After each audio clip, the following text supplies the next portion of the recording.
Student, good afternoon. आज के हमारे वीडियो में हम नया चैप्टर स्टार्ट कर रहे हैं, चैप्टर नंबर 18। पहले मैंने आपको चैप्टर नंबर 17 करवा दिया, 15 भी करवा दिया। ये सारे चैप्टर हमारे एग्जाम में आपको अभी निकाल दिए हैं, पूछेंगे नहीं, पर फिर भी मैं आपको समझा रही हूँ, तो एक बार आपको इसको समझ लेना है, ठीक है।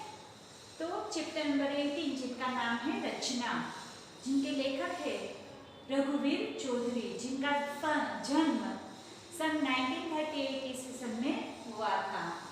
तो सबसे पहले हम हमारे जो लेखक है उनका परिचय लेंगे। तो सर्जक, चिंतक, कर्मशील रघुवीर चौधरी का जन्म बापूपुरा, जिला गांधीनगर, उत्तर गुजरात में हुआ। स्कूली शिक्षा मानसा तथा उच्च शिक्षा अहमदाबाद सेंट जेवियर्स कॉलेज से, हिंदी का अध्यापन भाषा साहित्य भवन गुजरात यूनिवर्सिटी के हिंदी विभाग अध्यक्ष प्रोफेसर पद से निवृत्त हुए और नई तालीम की संस्थाओं के सूत्रधार बने। तो ये है हमारे रघुवीर चौधरी, जो एक सर्जक है, चिंतक है, कर्मशील है। रघुवीर चौधरी का जन्म गांधीनगर जिला के बापूपुरा में हुआ था। रघुवीर भाई ने गुजराती भाषा में लगभग सभी विधाओं पर साधिकार लेखन किया है। कथा साहित्य, नाटक, कविता, रेखाचित्र आदि में उल्लेखनीय योगदान दिया है। अमृता, उपरवास, कथात्री, वेणु, वत्सला, सौंदर्य, रुद्रमहालय आदि उपन्यास उनकी कीर्ति के स्तंभ है।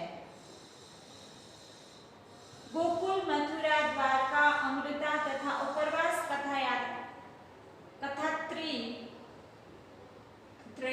कथात्रयी के हिंदी अनुवाद प्रकाशित हो चुके हैं। ग्रामीण जीवन के निकट संपर्क, शहर अनुभवों की अभिव्यक्ति के साथ ही ऐतिहासिकता उनकी रचनाओं के प्रमुख आयाम है। मूल्यनिष्ठा उनका रचनाओं के प्रमुख स्वर है। उनकी लंबी कविता बचाओ नामू इस दृष्टि से उल्लेखनीय है। रघुवीर भाई को उपरवास कथात्रयी के लिए साहित्य अकादमी पुरस्कार मिला है। वे गुजराती के सभी प्रतिष्ठित पुरस्कारों से सम्मानित हो चुके हैं। इसने रंजीत सुवर्ण चंद्रक, कमा मुंशी स्वर्ण चंद्रक, गोवर्धन राम त्रिपाठी पुरस्कार आदि मुख्य है। इन्हें साहित्य अकादमी की मानद फेलोशिप प्राप्त है। भारत का प्रतिष्ठित साहित्यिक सम्मान 2015 ज्ञानपीठ पुरस्कार से आपको सम्मानित किया गया है।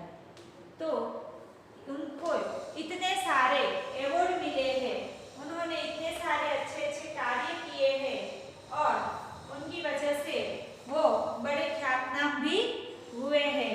तो उनकी जो रचना है, ये रचना उन्होंने बहुत सारी रचनाएं हमें दी है। साहित्य के अंदर उन्होंने बहुत सारे साहित्य भी लिखे हैं।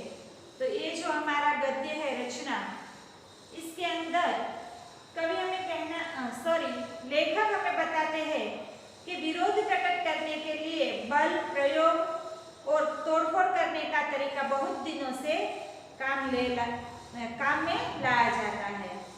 प्रस्तुत जो एकांकी है, उनमें लेखक ने वर्तमान परिस्थितियों में नवयुवकों को तोड़फोड़ करने के बजाय प्रतीक्षा करने और सामाजिक कार्य में संलग्न होने का संदेश दिया है।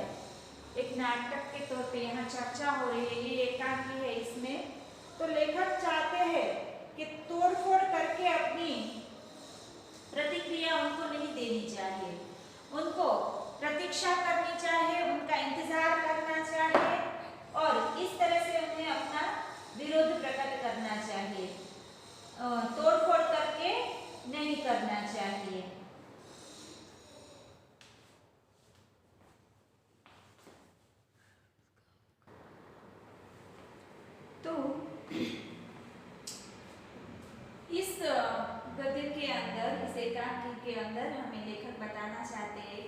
आजकल के नौजवान जो अपना विरोध प्रदर्शित करते हैं वो तोड़फोड़ करके इस तरह से जो करते हैं वर्तमान परिस्थिति में नवयुवक को तोड़फोड़ करने के बजाय प्रतीक्षा करने और सामाजिक कार्य में जुड़ने से संलग्न होने का संदेश दिया है। तोड़फोड़ करके अपना विरोध वो करते हैं प्रकट, तो वो नहीं करना चाहिए। लेखक हमें एक संदेश देना चाहते हैं कि शांति से ये सारे कार्य करने चाहिए। तो आगे पाठ अभी स्टार्ट कर रही हूँ।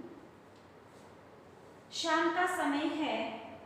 ग्राम पंचायत के कार्यालय के बंद दरवाजे के पास बैठा चौकीदार जम्हाई ले रहा है।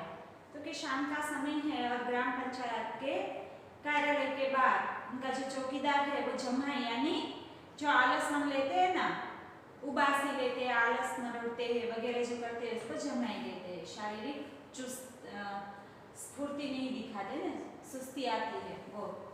दूर बैठे रमेश, निमेश और नरेश गंभीरता से बात करते दिखाई देते हैं। गोपी प्रवेश करती है। नाटकीय तौर पे यहाँ आपको एक दिया गया है। तो सबसे पहले गोपी ने कहा, दोनों ओर देख लेने के बाद, अविनाश जी यहाँ नहीं आए? निमेश ने कहा, अरे गोपी तुम, क्या कोई काम था अविनाश का? गोपी ने कहा, खास तो नहीं, पर कल उन्होंने वादा किया था कि आज इसी समय पे मुझे प्रसाद की कविता समझाएंगे। सॉरी, प्रसाद जी की कविता समझाएंगे। रमेश ने कहा, कविता समझने से कोई फायदा नहीं होगा गोपी, कोई ठोस काम करो या अविनाश को करने दो। गोपी ने कहा, आप भी कैसा मजाक कर रहे हैं रमेश भाई? कविता तो आत्मा की कला है, संवेदना का सौंदर्य है। फिर निमेश ने कहा, पर आत्मा या संवेदना हो तभी ना। गोपी ने कहा, क्या निमेश भाई की आत्मा नहीं है? निमेश ने कहा, कभी थी आज नहीं है। हम सब आज निर्णय कर चुके हैं कि ये जो हमारे हाथ है वे ही पर्याप्त है। गोपी ने कहा, हाथ तो सभी के होते हैं।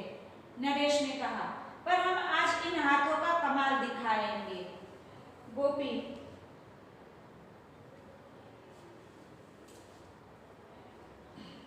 हम आज अपने हाथों का कमाल दिखाएंगे, ऐसा कहते। फिर गोपी, मैं समझी नहीं नरेश भाई। नरेश ने कहा, हम इन हाथों का सदुपयोग करेंगे। गोपी ने कहा, यह तो आपने और भी मुश्किल बात कही। फिर रमेश ने कहा, तुम अभी बच्ची हो, जाओ कविता पढ़ो। ये जो दोट होते हैं ना, उन्हें कहा बोला जाता है।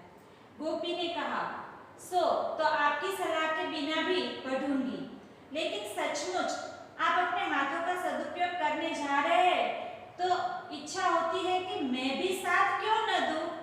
रमेश ने कहा, तुम्हारे हाथ अभी कोमल है बहन। जाओ, अविनाश से मैं कहूंगा कि तुम आई थी, जाओ, मगर हाँ, उसका इंतजार मत करना। आज हम यहाँ से हटने वाले नहीं हैं, न तो पंचायत के किसी सदस्य को हटने देंगे जब तक वे हमारे सभी सवालों का जवाब न दे दे। क्या हुआ? वो कहते हैं कि उनका कोई प्रश्न था, उन प्रश्न के बारे में वो लोग वहां पंचायत के बाहर बैठ गए थे। गोपी, नरेश और निमेश, ये सारे लोग वहां बैठे थे और ऐसे में गोपी आ जाती है, उनको कविता सीखनी होती है, इसलिए फिर उनको कहते हैं कि तुम चली जाओ, यहाँ निमेश का इंतजार मत कहो, हम यहाँ हमारे काम से आए हैं, हमारे पास आत्मा नहीं है, हमारे हाथ